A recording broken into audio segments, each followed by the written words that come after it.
Captain Jake Morrison sat in his chair on the bridge of the exploration ship Frontier. The coffee in his cup had gone cold hours ago, but he did not care. His eyes stayed fixed on the screen in front of him. The message that had arrived 3 hours ago changed everything. Commander Lisa Adams had sent the message from the Outer Rim. Her voice sounded worried when she recorded it. "Jake, you need to see this. The humans are building something in the Kepler 442 system. Something big. Really big." Jake played the message again. Lisa had been his friend for 20 years. She never got scared, but now her voice shook when she spoke.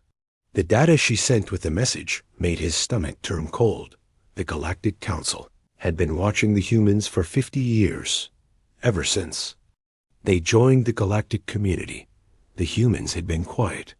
They built normal ships. They followed the rules.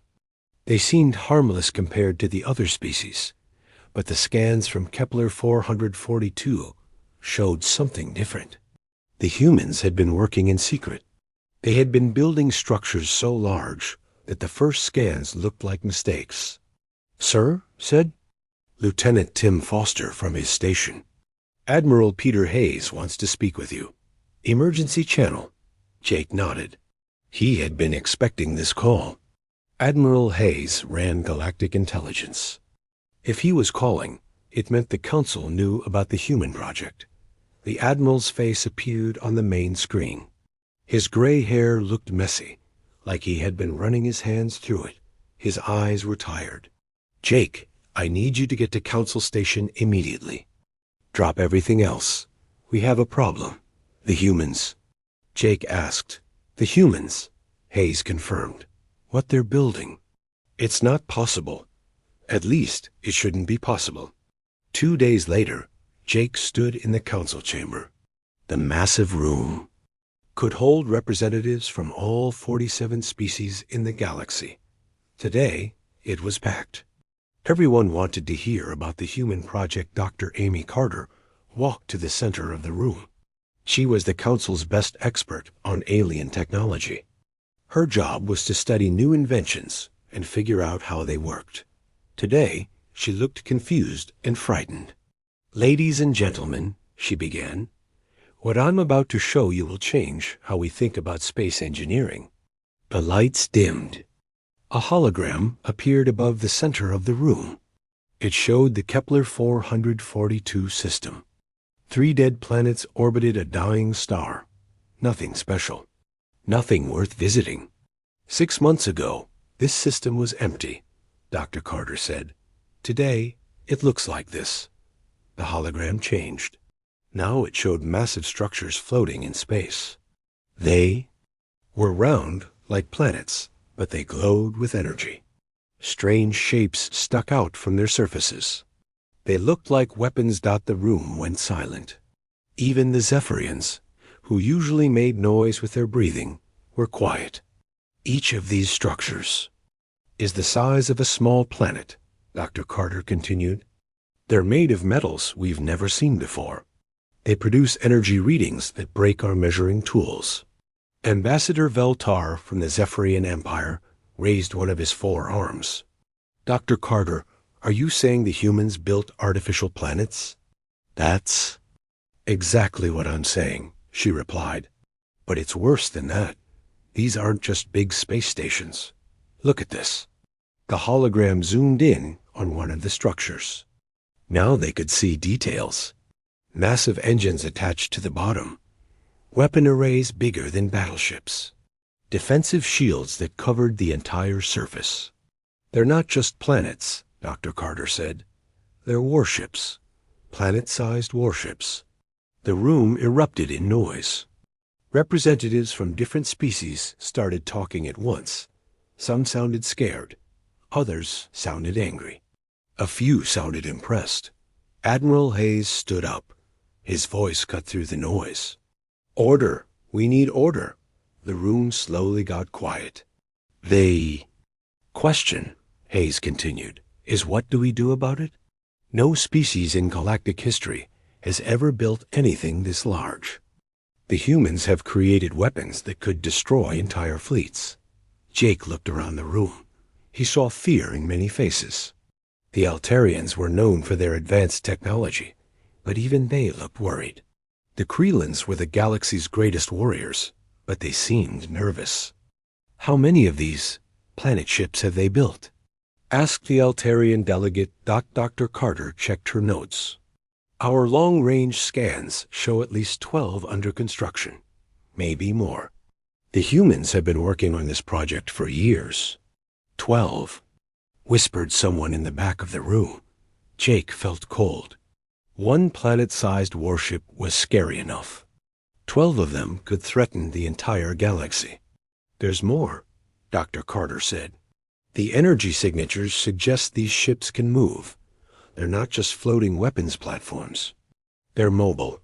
The room went dead silent again. A mobile planet was beyond anything anyone had imagined. How fast can they move? Hayes asked. We don't know, Dr. Carter admitted. But the engine systems suggest they can travel between star systems. A planet that can move to different worlds. It changes everything. Jake thought about the implications. If humans could move planets, they could attack anywhere. They could defend from anywhere. Traditional space warfare meant nothing against enemies who brought entire worlds to battle. What do the humans say about this? Asked the Krelian War. Chief, that's the problem, Hayes replied. They're not saying anything. They won't answer our communications. They won't explain what they're building. They just keep working. Dr. Carter brought up another image. This one showed human ships flying around the planet-sized structures. The ships looked like tiny insects next to the massive constructions. Based on the traffic patterns, we estimate 50,000 humans are working on each project.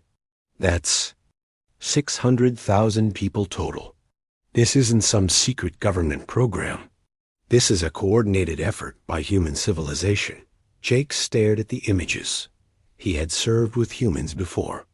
They were good engineers, but this was beyond anything he thought possible. How had they developed such advanced technology in secret? What's our response? Asked the Zephyrian ambassador. Admiral Hayes looked tired. We're going to send a diplomatic mission. We need to know what the humans are planning. Are these weapons for defense? For conquest? Or something else? And if they refuse to talk? Asked the Krelian.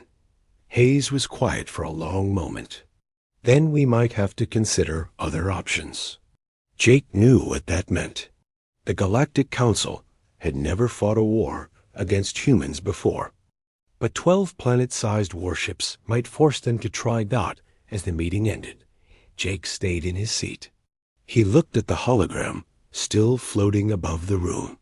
The human planet ships looked powerful and dangerous, but they also looked like something else. They looked like the future, and the galaxy was not ready for it. Commander Rick Torres checked his equipment one more time. The stealth ship Shadow was the most advanced reconnaissance vessel in the Galactic Council fleet. Its job was to watch enemies without being seen. Today, it would spy on humans. Are we ready? Rick asked his team. All systems green, replied his pilot, Lieutenant Nancy Wells.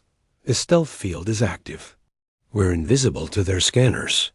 Rick nodded. The mission was simple but dangerous. Get close to the human construction sites. Take pictures, record data. Don't get caught. If the humans detected them, it could start a war. The Shadow moved slowly through space toward the Kepler 442 system. Rick watched the screens as they got closer. The human planet ships grew larger and larger. When they were still 1,000,000 kilometers away, the structures filled the entire view. My God, whispered Ensign Carlos Martinez, the ship's sensor operator. They're huge. Rick had seen the hologram at the council meeting. But seeing the real thing was different. The planet ships were not just big. They were massive beyond understanding. Each one was the size of Earth's moon, but they move through space like normal ships. "Take us closer," Rick ordered, "but stay hidden." As they approached, Rick could see details that the long-range scans had missed. The surface of each planet ship was covered with structures, cities, factories, weapon systems. It looked like entire civilizations lived on these moving worlds. "Commander," Carlos said, "I'm picking up energy readings from the surface. These things are not just ships. They're alive." "What do you mean, alive?" Rick asked. "There are power grids, transportation systems, life support for millions of people. These aren't just weapons. They're homes." Rick stared at the nearest planet ship. Lights moved across its surface like a living city. Ships flew in and out of massive docking bays. He could see construction crews working on the hull. How many people live on one of these things? He asked. Carlos worked at his console. "Based on the energy patterns, maybe 50 million per ship. These are flying worlds, Commander, complete worlds." The shadow moved around the planet ship, staying hidden in its shadow. Rick took pictures of everything. The engines were the size of mountains. The weapon systems looked like they could destroy entire fleets. The defensive shields shimmered with energy. "Commander," Nancy said from the pilot's seat, "I'm getting a message. It's on a hidden channel." "From who?" It's from inside the human ship. Someone wants to talk." Rick felt cold. Had they been discovered? Were the humans about to attack? The message came through on a secure channel. A woman's voice, speaking quietly. "Council ship, this is Engineer Katie Walsh. I'm human, but I work for Galactic Intelligence. I have information you need." Rick knew the name. Katie Walsh was a deep cover agent. She had been living among humans for 5 years, pretending to be a normal engineer. If she was breaking cover, the situation was serious. "Katie, this is Commander Torres. What do you have?" "I'm working on the construction crew for Planet Ship 7. You need to know what you're really looking at. These aren't just big ships. They're something completely new." Rick waited. The channel stayed quiet for a moment. "The humans didn't build these ships," Katie continued. "They built these planets. They took dead worlds and turned them into spaceships. Complete worlds that can travel between stars." "That's impossible," Rick said. "You can't make a planet into a spaceship." "That's what I thought too, but I've been working here for 6 months. I've seen how they do it. They hollow out the planet. They replace the core with engines and power systems. They add weapons and shields to the surface. They turn the entire world into a mobile fortress." Rick looked at the planet ship again. Now he understood what he was seeing. This wasn't a ship built to look like a planet. It was a real planet that had been turned into a ship. "How many people does it take to do this?" he asked. 50,000 engineers per ship. But here's the scary part, Commander. This isn't a government project. 12 different human colonies are each building their own planet ship. They're working together, but they're not working for any government. They're just doing it. Rick felt sick. One government building superweapons was bad enough. But 12 separate groups building planet ships? That was chaos. "What's their plan?" he asked. "That's the thing," Katie said. "They don't want to conquer anyone. They want to leave." Leave? Each planet ship is designed to carry 50 million people to a new galaxy. They're not building weapons for war. They're building homes for exploration. They want to colonize Andromeda. Rick stared at the massive structure in front of him. A ship big enough to carry 50 million people to another galaxy. The technology required was beyond anything he had imagined. How long until they're finished? He asked. Planet Ship 1 launches in 6 months. The others will follow over the next 2 years. Commander, in 3 years, there will be 12 human worlds flying through space toward Andromeda. The communication ended. Rick sat in his chair, trying to understand what he had learned. The humans weren't building weapons for conquest. They were building homes for exploration. But the result was the same. They had created the most powerful ships in the galaxy. "Commander," Carlos said, "I'm picking up movement. One of the planet ships is starting to move." Rick looked at the screen. The nearest planet ship's engines were glowing brighter. Slowly, impossibly, the massive world began to turn. "It's doing a test flight," Nancy said. "A planet is doing a test flight." They watched as the planet ship rotated in space. Its engines fired in perfect coordination. The massive world moved like a normal ship, but it was 1,000,000 times bigger than any ship Rick had ever seen. "Take us back," Rick ordered. "The Council needs to know what we've learned." As the shadow flew away from the human construction sites, Rick thought about the implications. 12 planet ships, each one carrying 50 million people. Each one armed with weapons that could destroy fleets. Each one heading to a different galaxy. The humans weren't just building impossible ships. They were changing what it meant to be a spacefaring species.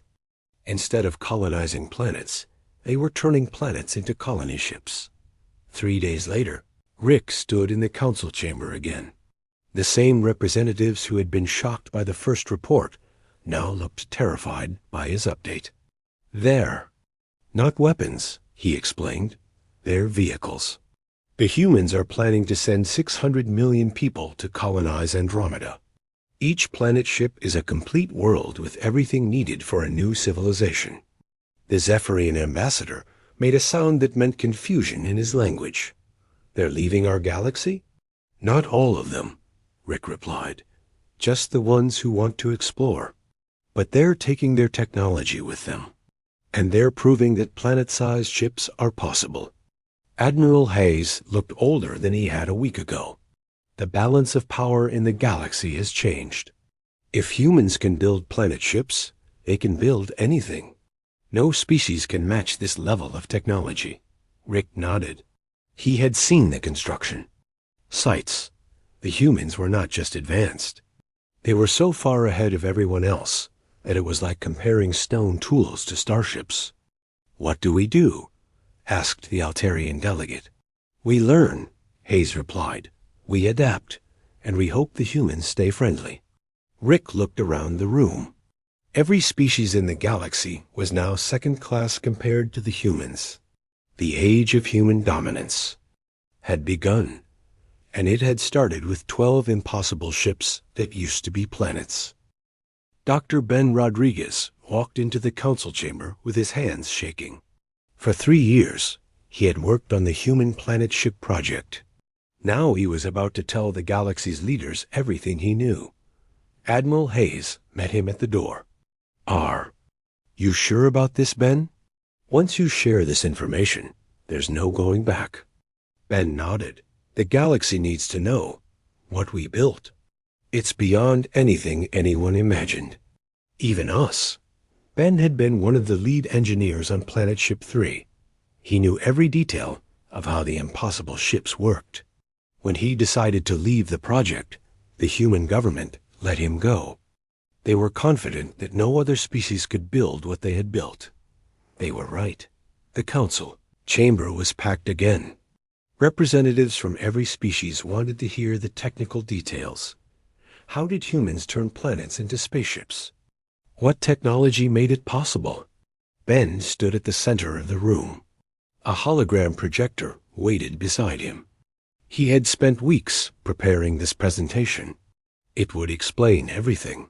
"Ladies and gentlemen," he began, "I'm going to show you how to build a planet ship.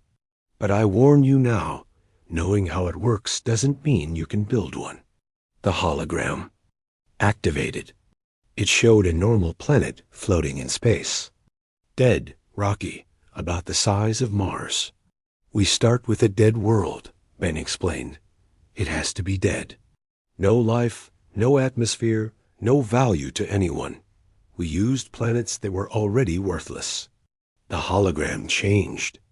Now it showed the planet with a massive hole drilled through its center. Step 1 is the hardest. We hollow out the planet. We remove about 60% of the rock and metal. We leave a shell that's still thick enough to protect the people inside.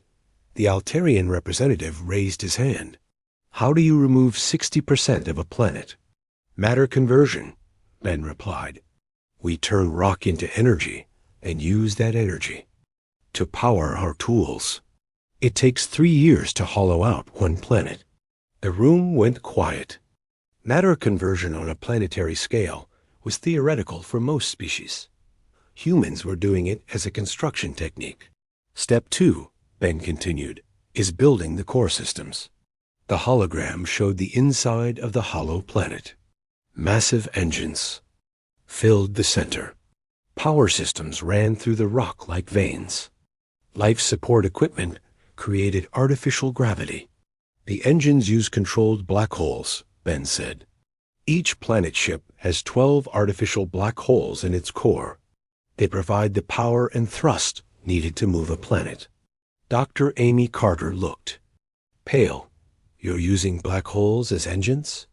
That's incredibly dangerous. It's the only way to move something this big, Ben replied.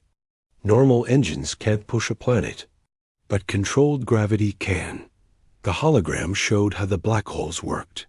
They pulled the planet forward through space.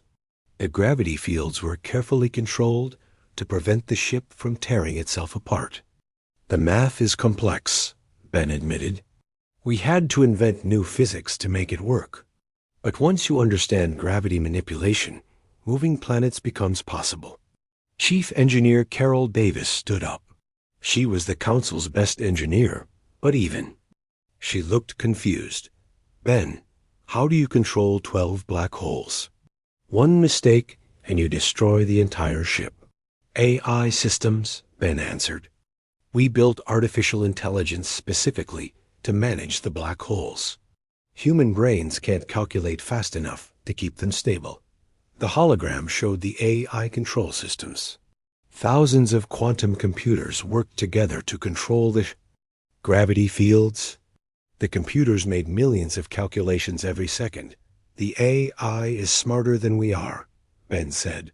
We built it to solve problems we can't solve. It learned how to control planetary-scale gravity fields. The room erupted in discussion. Artificial intelligence was restricted by most species. Only humans used AI for major projects. Now they were using AI to control planet ships. What about weapons? Ask the Krelian war chief. The hologram changed again. Now it showed the planet's surface covered with massive weapon systems. Each planet ship has 1,000 main guns, Ben explained. They can destroy battleships with single shots. The point defense systems can stop missile attacks from entire fleets. The weapons were built into the planet's surface. They looked like mountains, but they were really gun barrels. Each one was the size of a skyscraper. The main weapon is different, Ben continued. It's called a planet cracker. It can split moons in half with one shot. The hologram showed the planet cracker firing. A beam of energy shot out from the planet ship and hit a small moon. The moon exploded into pieces. We tested it once, Ben said quietly. It worked better than we expected. The silence in the room was complete. A weapon that could destroy moons was beyond anything any species had built. What about defense? Asked the Zephyrian ambassador. The armor is 5 kilometers thick, Ben replied. It's made from materials that can stop antimatter weapons. The shields can deflect attacks that would destroy normal fleets. The hologram showed the planet ship's defensive systems. Energy fields covered the entire surface. Armor plates the size of cities protected the hull. We designed it to survive anything, Ben said. Even if you hit it with 100 battleships, it would keep fighting. Carol Davis looked sick. Ben, you've built something that can't be destroyed. How do you stop a planet ship if it turns hostile? You don't, Ben replied. That's why I left the project. We built 12 ships that are more powerful than entire space fleets. If humans ever decide to conquer the galaxy, nothing can stop them. The hologram showed all 12 planet ships together. They looked like a small solar system of artificial worlds. But here's the thing, Ben continued. Humans don't want to conquer the galaxy. They want to explore it. Each planet ship is designed to carry 50 million people to a new galaxy. They're not weapons of war. They're vehicles for exploration. Admiral Hayes stepped forward. What happens when they reach Andromeda? Do they colonize planets there? No, Ben said. They don't need to. Each planet ship is a complete world. They can travel between galaxies forever. They're not looking for homes. They are homes. The room went quiet again. The implications were staggering. Humans had created mobile civilizations. They could travel anywhere in the universe without needing to conquer planets. The technology changes everything, Ben concluded. Once you can move planets, you don't need to fight over them. You can explore the entire universe. As the presentation ended, Ben looked around the room. He saw fear in many faces, but he also saw something else. Wonder. The humans had solved the ultimate engineering problem. They had made worlds that could travel to the stars. 3 days later, Ben sat in his quarters on Council Station. He had told the galaxy's leaders everything he knew about planet ships. Now they had to decide what to do with the information. The truth was simple. Humans had become so advanced that other species couldn't compete. The planet ships were just the beginning. If humans could build those, they could build anything. Ben thought about his former colleagues still working on the project. They were good people. They wanted to explore the universe, not conquer it. But they had built machines that could do both. The galaxy was about to change forever, and Ben had just explained exactly how it would happen. The diplomatic ship Harmony approached the human planet ship slowly. Ambassador Frank Mitchell watched from the bridge as the massive world grew larger on the screen. Even knowing what to expect, the size still shocked him. New Earth Control. This is Ambassador Mitchell requesting permission to dock, Frank said into the communication system. Welcome, Ambassador, came the reply. We're sending a pilot ship to guide you in. A small human ship appeared beside the Harmony. It was tiny compared to the planet ship, but it moved with perfect precision.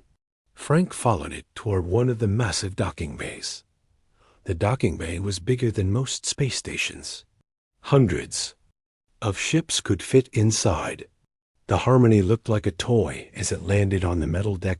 Captain Helen Brooks met Frank at the airlock. She was a middle-aged woman with gray hair and kind eyes. She wore a simple uniform with no fancy decorations. Welcome to New Earth, she said, shaking Frank's hand. I'm Captain Brooks. I'll be your guide today. Frank looked around the docking bay. The ceiling was so high he could barely see it. Ships of all sizes filled the space. People walked around doing normal work, as if living inside a planet ship was perfectly normal. How many people live here? Frank asked. 52 million, Helen replied. We're slightly over capacity, but everyone has a place to live. Frank tried to imagine 52 million people living inside a single ship. It was more than the population of most planets. Would you like to see the city? Helen asked. They took a transport tube that moved through the planet ship at incredible speed. Frank watched through the windows as they passed through tunnels carved into the rock. The walls were covered with lights and screens showing information. The transport system can take you anywhere on New Earth in 20 minutes, Helen explained. We have cities, farms, factories, schools, hospitals. Everything you need for a complete civilization. The tube stopped at Central City. Frank stepped out and gasped. He was standing in a massive cavern carved into the planet's core. Buildings reached up toward the ceiling hundreds of kilometers above. Artificial sunlight made everything look like a normal city. "This is impossible," Frank whispered. "We thought so too," Helen said. "But our engineers don't believe in impossible. They just see problems that need solving." They walked through the city streets. People went about their daily lives. Children played in parks. Shops sold food and clothes. It looked like any normal city, except it was flying through space. "The artificial gravity is perfect," Frank noticed. "I can't tell we're moving." "The gravity generators are built into the planet's core," Helen explained. "They create Earth normal gravity throughout the ship. Most people forget we're in space." They visited a school where children learned about their new home. The teacher explained how the planet ship worked. The children asked questions about the engines and weapons with the same curiosity they might ask about flowers or animals. They're growing up thinking this is normal, Frank realized. For them, it is, Helen said. This is their world. When they're adults, they'll help build the next generation of planet ships. Next, they visited a factory that produced everything the ship needed. Massive machines turned raw materials into tools, food, and equipment. The factory could make anything from computer chips to spacesuits. "We're completely self-sufficient," Helen explained. "We don't need to buy anything from other worlds. We can produce everything we need." Frank was amazed. A normal space colony needed supplies from other planets. New Earth could support itself forever. "What about weapons?" Frank asked. "The Council is worried about your military capabilities." Helen's expression became serious. "I can show you, but it might be frightening." They took another transport tube to the surface. Frank found himself in a control room with windows looking out into space. The view was beautiful and terrifying. He could see the curve of the planet ship stretching away in all directions. "We're going to demonstrate our defensive systems," Helen said. "We'll use a small asteroid as a target." She spoke into a microphone. "Defense Control, this is Captain Brooks. Begin demonstration sequence." Through the windows, Frank watched as weapon systems activated across the planet's surface. Thousands of gun barrels emerged from hidden positions. Energy shields flickered to life. "Point defense systems active," reported a technician. "Target acquired." A small asteroid, about the size of a building, appeared on the screen. It was 1,000,000 kilometers away. "Fire," Helen ordered. The weapons fired all at once.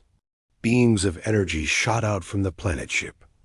The asteroid vanished in a flash of light. "Time to target destruction.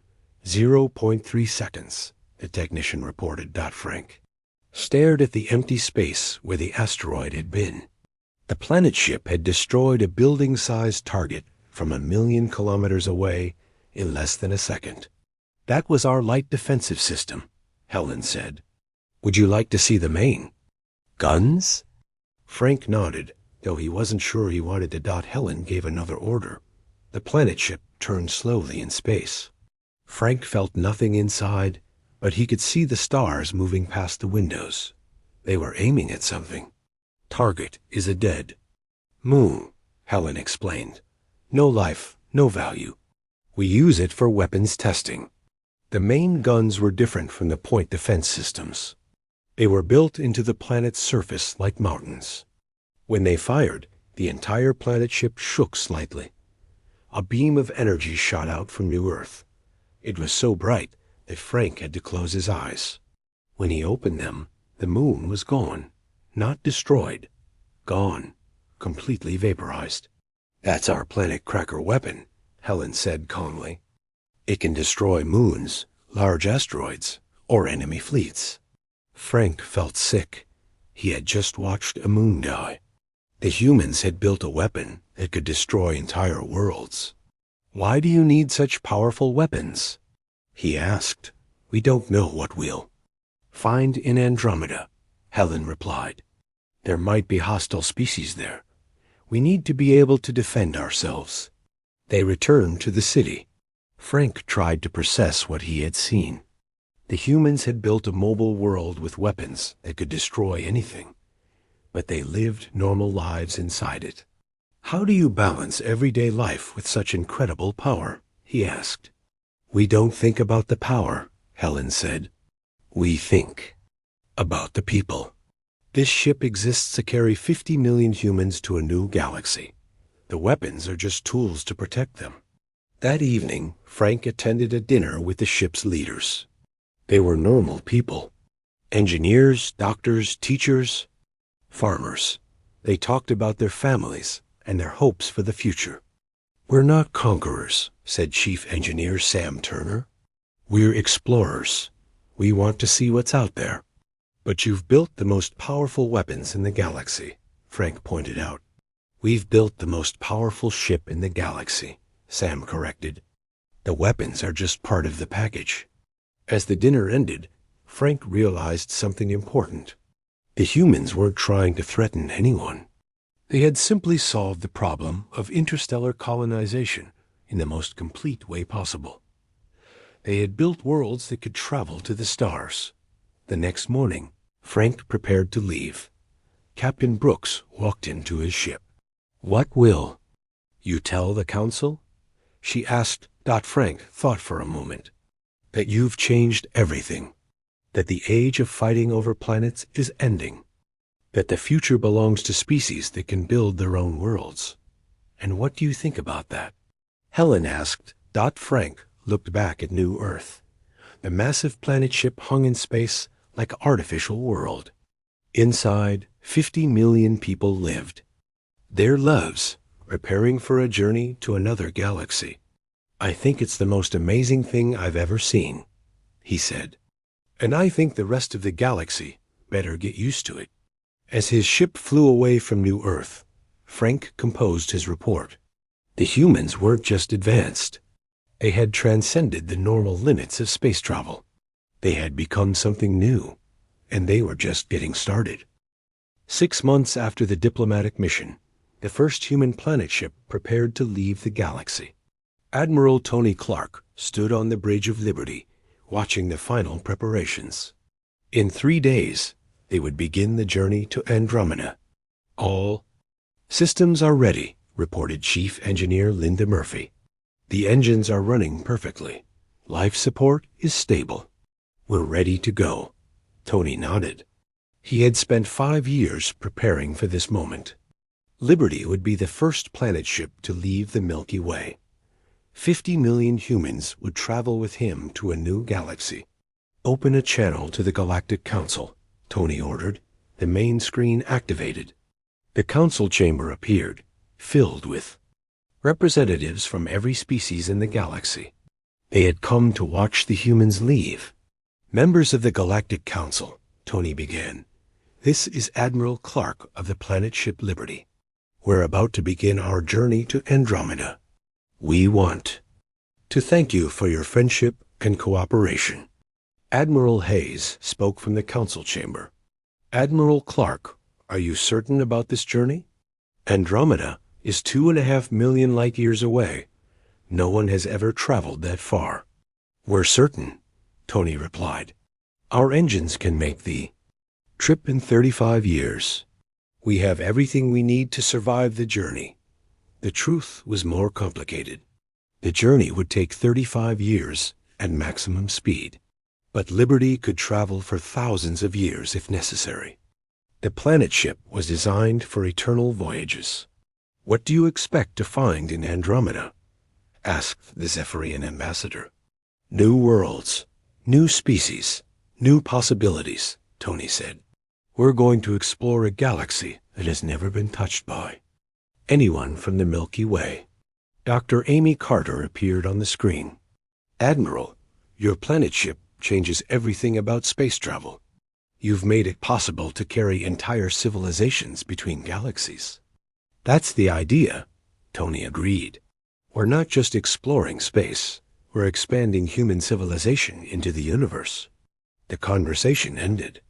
Tony looked around the bridge. His crew was ready. The 50 million people living on Liberty were ready. The journey to Andromeda would begin. "Engage engines," Tony ordered. The planet ship's massive engines activated. Liberty began to move, slowly at first, then faster. The artificial gravity kept everyone safe inside. Most people didn't even notice they were accelerating. On the surface, the defensive systems powered up. The journey to Andromeda would take Liberty through unknown space. They had to be ready for anything. 3 days later, Liberty passed the edge of the Milky Way galaxy.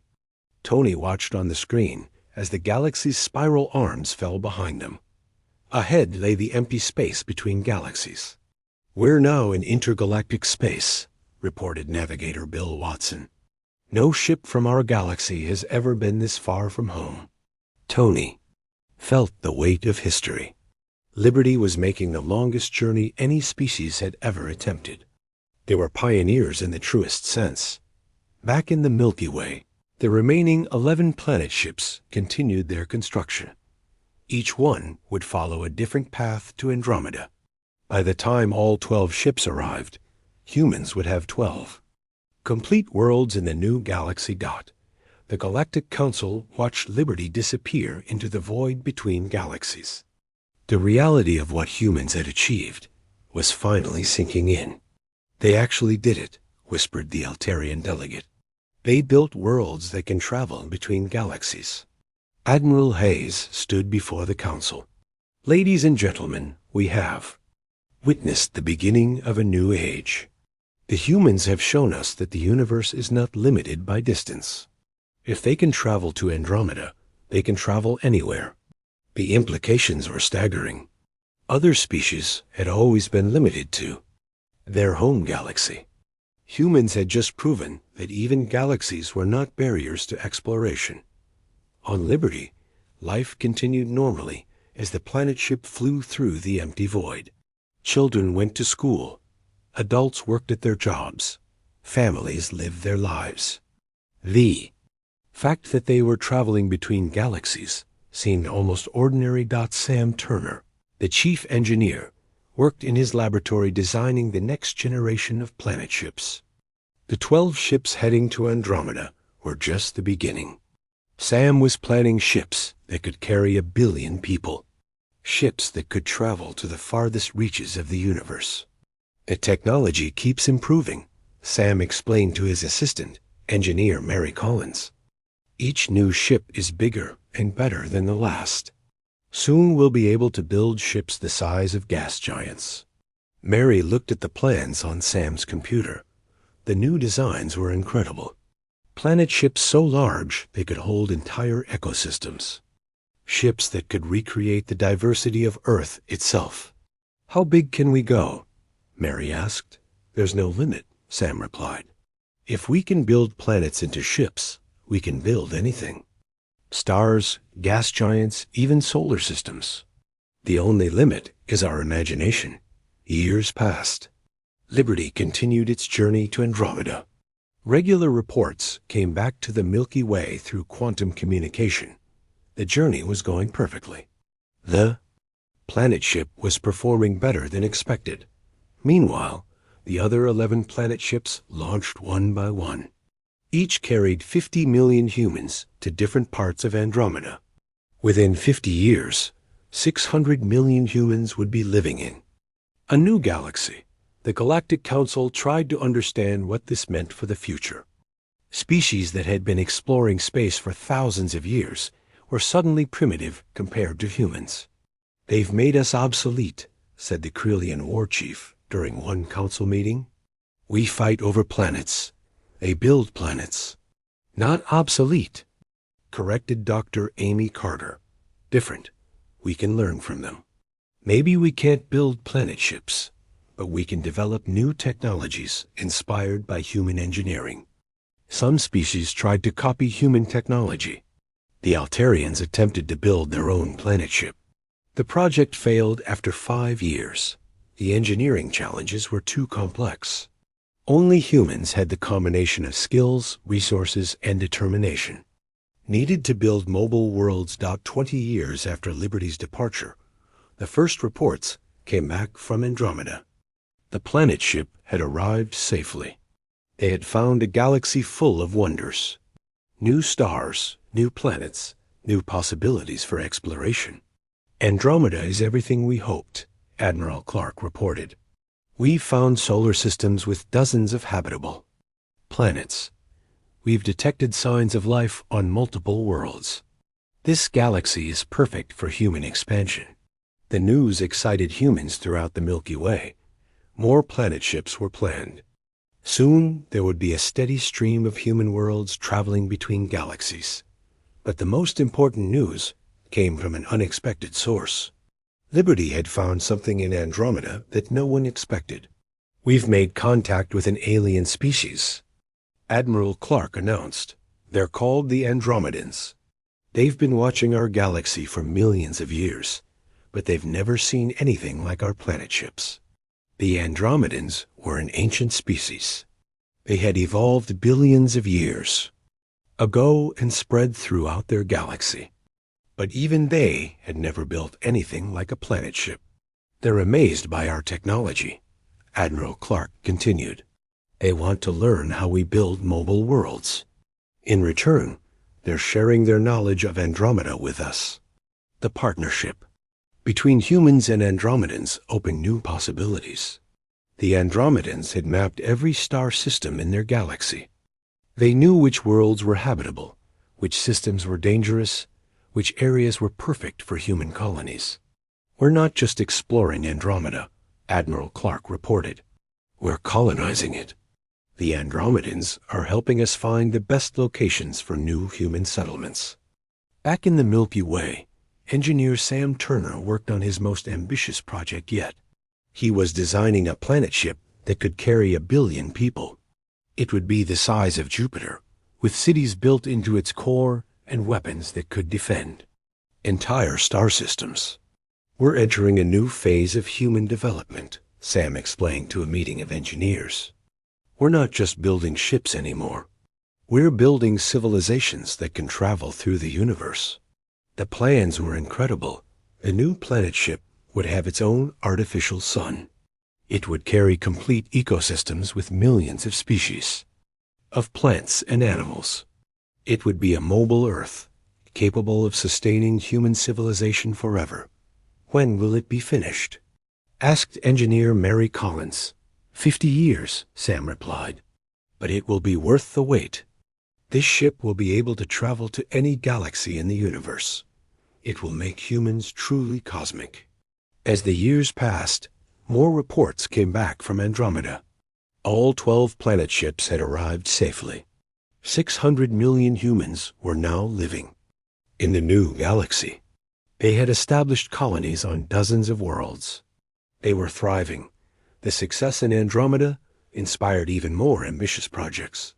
Humans began planning expeditions to other galaxies, the Magellanic Clouds, the Triangulum Galaxy, even distant galaxy clusters that would take thousands of years to reach.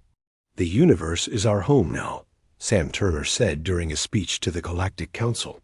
We're not limited to one galaxy or even one galaxy cluster.